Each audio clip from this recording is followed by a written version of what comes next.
Good evening, Commonwealth, and thanks for watching the Channel 2 News. I'm Ashley McDowell. Let's take a look at tonight's top stories. It is day 4 of the search for an individual that was swept into the open ocean over the weekend. Also tonight, candidates appear for their parole hearings at the Multi-Purpose Center. And a trip up to the Northern Islands by Governor Torres has drawn some major concern. In sports, opportunities build up slowly but surely. Stay with us. These stories and more are next.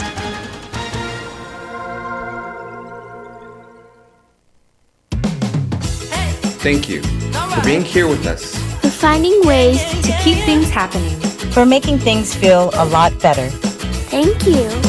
Energize, realize, feels so good just to be alive. Time's a gift, my time is free. I can spend it on you, you can spend it on me. I can say you'll be blown away, but the change you see me. And I feel alright, dance all night, put a little flavor in my life. Thank you for staying strong with us.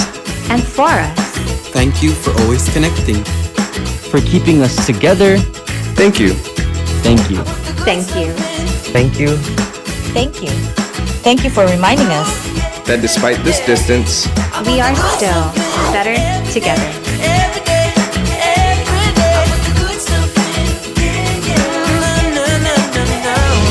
No. Docomo Pacific, better together. Jose and Pedro were born on the very same day. Jose liked to play sports. Pedro liked to play video games. Jose's favorite word was pass. Pass me the ball. Pedro's favorite word was pass too. Pass me the rice. Jose is retired and has both time and energy. His life is just beginning. Pedro has diabetes, hypertension, and gout. His life could soon end. Eat less, play more, live longer. Brought to you by PHI, the pharmacy you can trust.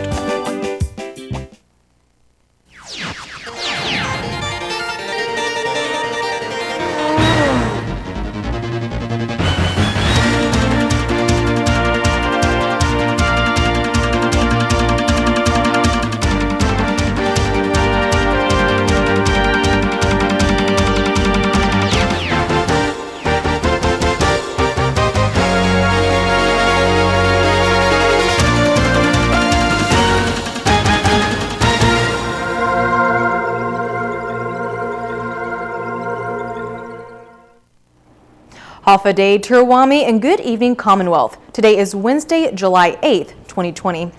It is the 4th day since an individual slipped into the open waters outside of the infinity pool in Esteo and has still not been located. The search continues for Honorio, Ricky, and Cabo, who was swept into open waters outside the infinity pool in Esteo over the weekend. It was reported on Sunday, and then we did conduct the search on Sunday and then on Monday. And then Monday we did deploy scuba divers as well as surface swimmers. So on the first day, which is Monday, we did find a piece of t-shirt and a sock. And those two pieces of clothing were confirmed to be of the victim, which is in Cabo. On Tuesday, search teams from DFW, CRM, CPA, and DPS continued by boat, but nothing else was discovered. That's when Cabo's girlfriend asked for assistance from a friend who is experienced in scuba diving. There's a cave that goes up under the cliff line where she saw him get washed off and pushed into, and that was the first place she wanted me to search. She was holding on to the hope that maybe he got pushed in there, was trapped, but in an air pocket, maybe he was still alive or something. So I promised her that I would look in that cave the first thing, and so when they let me out and I went in, the spot that she was pointing at, there was waves just rushing out of, very violently, and there was no way you could get in just from the force of the water pushing out. So one of the guys that had taken me up there said, come over here and look and see if this connects, and he showed me another underwater cave that went back, and sure enough, that one did connect to the other hole. So I got back in there. The surge was incredible. It would smash you against the rocks back and forth, flip you around, just blow you all over the place. But I was able to stay in there long enough to see that he wasn't in there. There was nothing. It wasn't that big. They thought it was very deep and went backfire, and that wasn't the case. Blaylock says he then searched all the surrounding boulders, but still no body.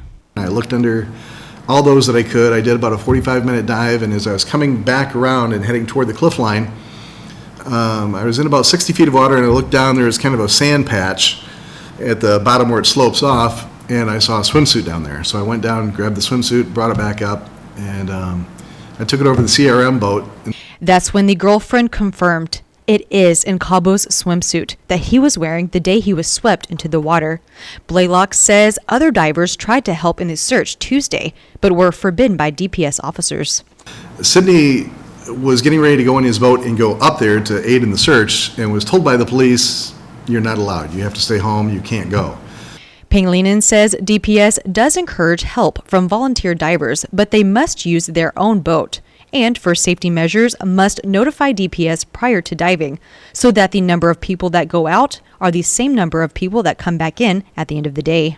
We encourage them to call the front desk, and then which is 664-9001, and then from there, that's when the note will be passed, and then we'll get everybody will get notified. That there's going to be, for example, a white boat, a yellow boat, a blue boat, or a green boat going out, and 4 individuals are going to be participating. And then the reason why also that we encourage them to call us in advance is so that we can schedule like a debrief, and just a meetup, something like that. Due to the discovery of items that belong to Nkabo, Pangilinan says the search crews will go out for one more day in hopes of finding Nkabo or something that will bring closure to such a tragedy.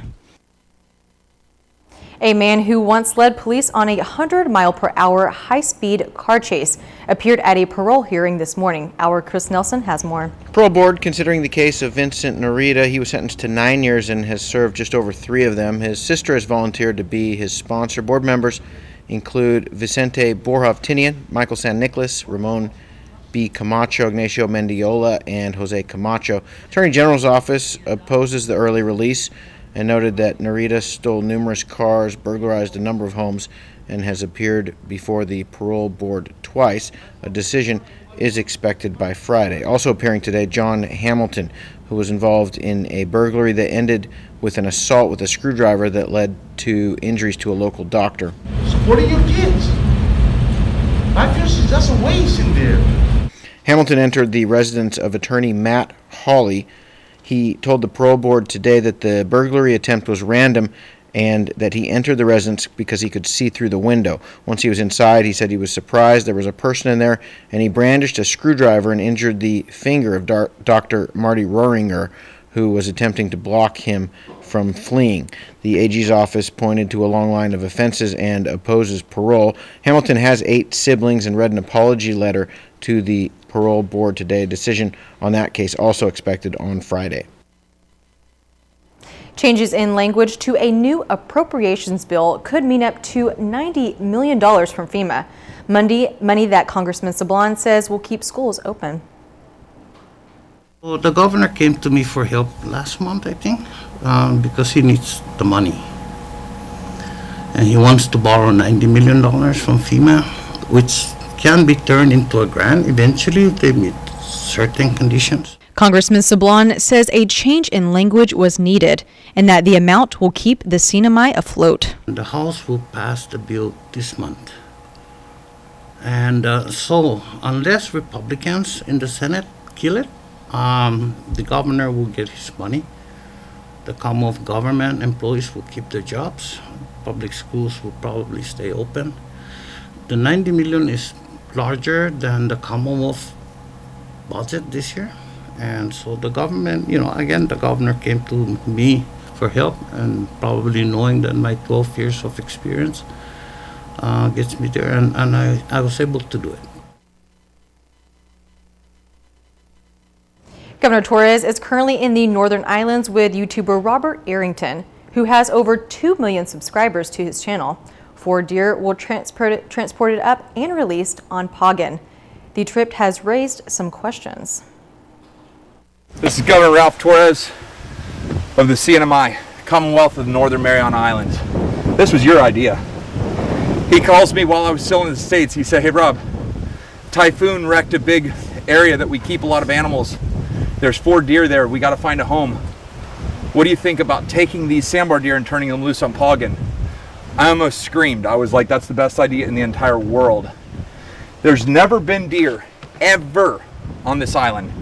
Robert Arrington runs the YouTube channel Deer Meat for Dinner. And in this clip he posted, he is shown here making cages to transport the deer up to Pagan. Last year they had a massive typhoon come through and wipe out everything. This was an actual acting farm. When the typhoon came through, it wiped everything out, and they don't have the resources to keep these deer healthy anymore. So they reached out to me and my team. We're gonna come here, figure out how to catch them, put them into this crate, and then we're taking them to Pagan. Pagan is an island, 4 islands north of here, totally uninhabited, and it's got the perfect habitat for these deer. Okay. All right. I got her. The deer are caught with a net and then placed into the wooden cages for transport up. And the crates are placed on the boats for the journey north. And we're putting coconut leaves on top, palm fronds, to repel the heat. The deer are all secured. We got them water, we got them food, we got them shade. This boat is now going to head north towards Pagan. We're going to jump on our boat and we're going to meet them there. The YouTube clip has over 200,000 views, 10,000 thumbs up, and 232 thumbs down, and over 900 comments. I'm not really aware of the process that Mr. Benavente, who is the Secretary of Lands and Natural Resources, went through. I hope that he did go through with the consultant, the wildlife biologist, on this particular introduction. Whether or not those deers are going to withstand that environment is open to question. I don't know. But I believe I did see a permit that was issued by the Illinois. Congressman Sablon says the optics on the trip are not good. No, I'm not happy with that. I'm really, there's so many problems, so much. People are going through so much. And he would take the time to go up there and he would spend very scarce Commonwealth resources to give to this YouTube guy, pay the guy, and from what I understand, you know, DPS boats are used. Policemen are going up there, so this cost money, and this is not the time to do it. Governor Torres is expected back this weekend. A male is sentenced to 30 years in prison after admitting he is guilty to sexual abuse of a minor. 24-year-old Peter Fritz Lazama admitted to sexual abuse of a minor in the first degree in the courtroom of Judge Govindo. Lazama was arrested in August of 2018 after a 15-year-old female reported that Lazama had entered the room she was asleep in, awakened her in her bed by sexually assaulting her. But the female says that was not the first time Lazama had sexually assaulted her. When police questioned Lazama, he confessed to the sexual assault crimes. Lazama must serve 13 years of the 30-year sentence before being eligible for parole, then an additional 10 years on probation if parole is granted, and must also register as a sex offender for the rest of his life. Another House committee is formed to look into the governor's spending. Sally Lemus has the details. Speaker B.J. Attow has established a bipartisan committee to look into all materials concerning expenditures and reimbursements of the current administration. Representative Ralph Yumo is appointed as chairman. Because of the COVID that happened with the closures of the government offices, and then the timing of everything with the budget, the speaker decided to create the special committee so that we can go through the process and review the items that was submitted by the minority. The documents that will be reviewed by the Special Committee on Fiscal Review of Executive Expenditures come from the Open Government Act of the House minority that was requested on December 10, 2019. But according to Press Secretary Kevin Bautista, the composition of the new special committee seems targeting. I think what's interesting about this new development from the legislature was the fact that this committee is not taking on the work of the House Ways and Means Committee, the House Judiciary and Government Operations Committee, and the Office of the Public Auditor. What's also interesting is also the fact that the composition of the committee seems also implicitly very targeting. Bautista says the administration does not have time to play politics. Here in the governor's office and the administration, we have no luxury to play gotcha or do politics in the midst of a pandemic, in the midst of an economic shortfall, in the midst of an unprecedented crisis that not just the Commonwealth is facing, but as well as the whole world. Senior Policy Advisor Robert Hunter was also present at the interview and says the administration has been transparent from the beginning. None of this information, none of the documents that were provided were dug up. This is documentation that was filed appropriately and documentation that DOF staff worked overtime to produce while they were working on the pandemic related finances to get to the legislature. I think the governor and the administration has been through the whole process absolutely transparent. The governor's expenditure documents date back to 2014 that include travel expenses, official representation, reimbursements, executive security, and housing and utility expenses. Finance Secretary David Atelig says if oversight will be conducted, the documents show it all. I do know that there are some expenditures that former secretary had approved, and for whatever decisions she had made at the time, she justified or approved, so those were expended. The documents don't lie, and so should the oversight happen regarding the governor's expense, I'm happy to represent the finance department, and should there be some expenses that shouldn't have been approved or didn't follow some procedures, I'm willing to make those changes to ensure that that don't be repeated. Reporting for KSPN News, I'm Sally Lemis. Coming up, cabinet secretaries are up on Capitol Hill this week to discuss the governor's budget proposals. More after the break.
We are with you.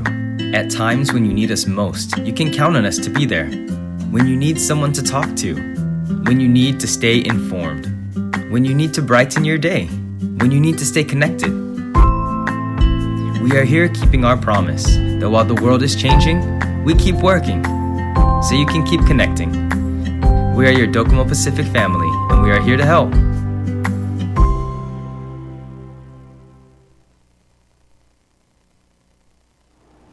Welcome back to the Channel 2 News. A new procedure goes into effect starting tomorrow, July 9th, for all individuals entering the CNMI. Due to the rise in COVID-19 cases in Guam, the U.S. mainland, and other areas surrounding the CNMI, all passengers that enter the CNMI, resident and non-resident, must adhere to the following steps in order to be exempt from quarantine at Kanoa Resort. Fill out an online declaration form at least 3 days prior to arrival on Saipan.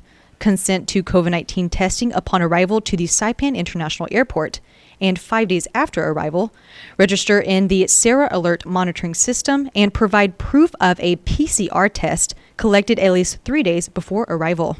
the protocol really gives the choice of for at least for residents, you do have that choice, but you have to follow the rules that will drive that choice. So if you don't have a PCR test from the last 72 hours,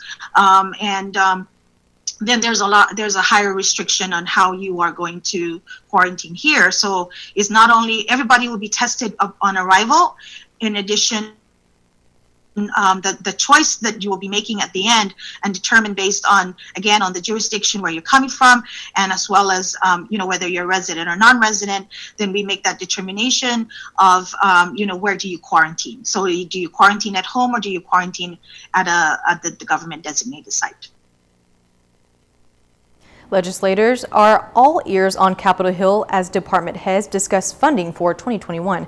Sally Lemus has the details.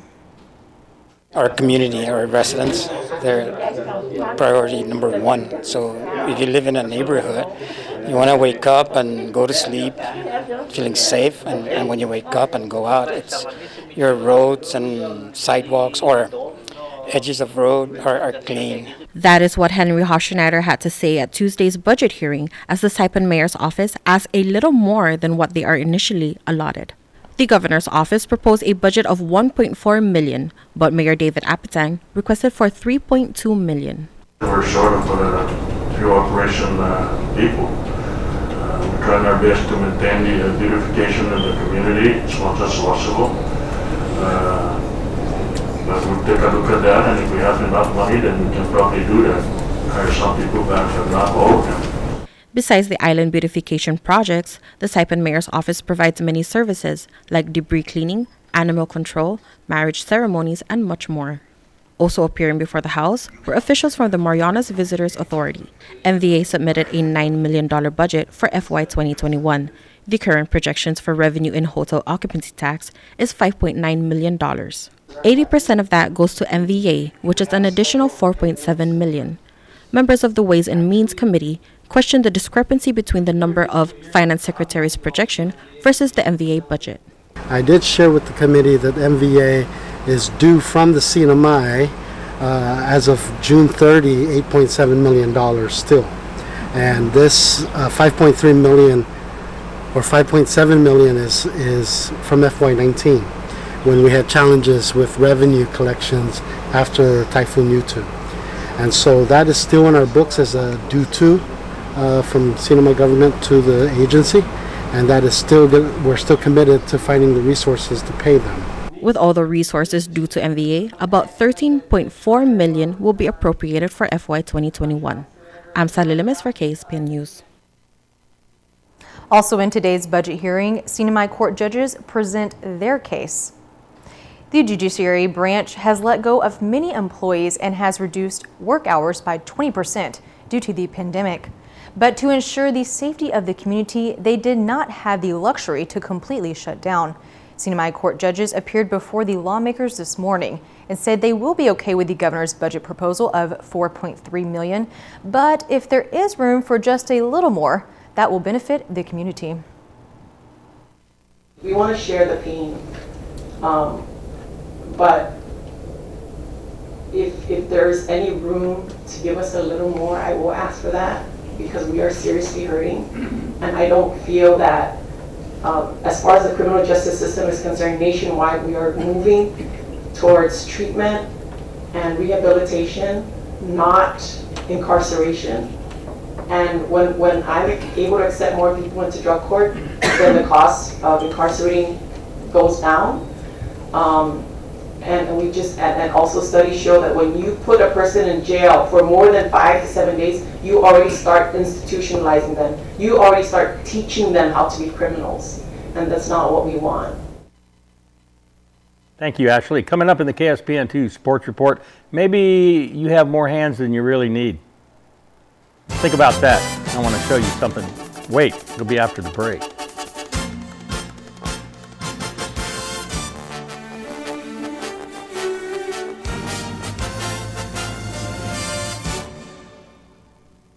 life gets better. Get on better internet plans with the strongest internet from Docomo Pacific. With whole home Wi-Fi, it's the better way to work, play, and surf at home with the fastest download and upload speeds in the CNMI. Your better internet comes with the free Plume SuperPod for the strongest and safest Wi-Fi coverage throughout your home. Sign up today for as low as $50 a month and get a free smart tablet. Better value for your best connection. Because in everything we do, we are always better together. Hi, I'm Flori, an eye care technician here at Mariana's Eye Institute. Our tropical weather keeps us warm all year round, but it can be hard on the eyes. The combination of the elements can stimulate the growth of pterygia on the surface of the eye. These particular growths, if left alone, can get to the point where they grow across your pupil and you don't see at all. It requires a surgery in which the growth is removed and then sutures have to be placed to prevent the return. Because of the conditions we have here in the CNMI with the wind, the sun, and the sand, this condition is very common. And fortunately, we're able to treat it right here on island. This has been Dr. Dennis Williams of the Marianas Eye Institute.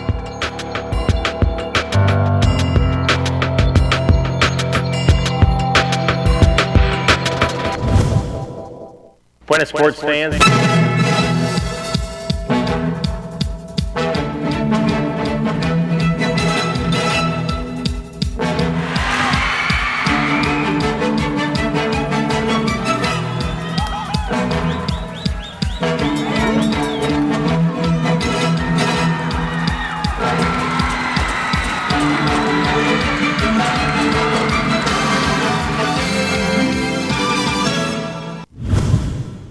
Buenas sports fans, the island is slowly reopening, slowly, sparingly it is. Golf is leading the way. Lau Lau Bay and Kingfisher golf courses are in business and somewhat busy. Marianas Trekking reopened their driving range last month. And this Monday, this week, Dan Dan Driving Range reopened. It's been a long struggle for Mr. Lee's range, damaged by Sodalore and then destroyed by Super Typhoon U2.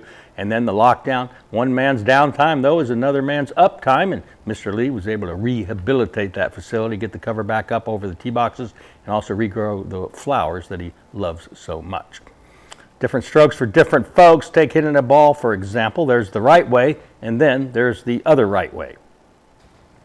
CNMI Sports Hall of Fame golfer Jess Womble was the best cross-handed hitter that KSPN Sports has ever seen on Saipan. He batted that way in baseball and softball, too. Did you know? Hank Aaron started out as a cross-handed hitter before Major League coaches changed it. There's even a bobblehead of Aaron from when he batted that way for the Indianapolis Clowns in the Negro League. KSPN2 Sports was reminded of the cross-handed grip last weekend when Sonny Flores used it to almost sink a 35-foot putt on hole number 18 at Kingfisher.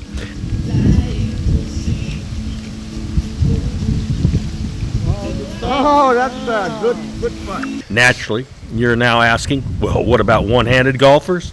Well, there he is, Ben Jones. Well, one-handed when he putts, and that does make him unique. Ooh. Pretty close. Well, naturally, now you're asking, hey, anyone can putt with one hand. I bet you can't hit a baseball with one hand. Wrong. Pete Gray, a one-arm player for the St. Louis Browns in 1945, and he batted .218. Here's the windup and the pitch. I don't believe what I just saw. So what are you going to do this year? At Gold's, a dedicated fitness studio with a cushioned floor is perfect for group exercise.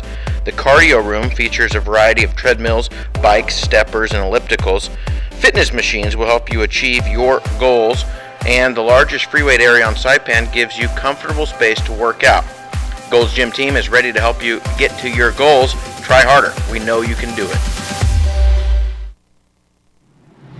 Go-karts, off-roading, and the driving range now open at Marianas Trekking.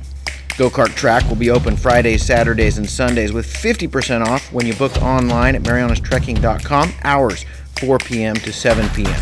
Use the promo code HAFA50 to get your discount. Off-roading is open too by reservation. Come on a 90-minute trail ride that is perfect for families. Book online at marianastrekking.com. Golfers, come practice on the driving range. You can even pay online, and we will have the balls waiting for you. Come see us weekends at Marianas Trekking, 323-8735.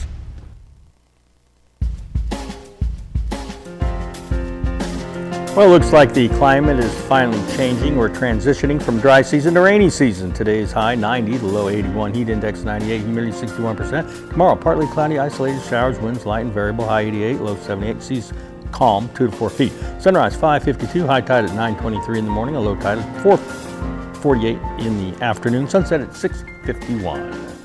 Thank you for watching this Wednesday edition of the KSPN2 News. See you back here on Friday.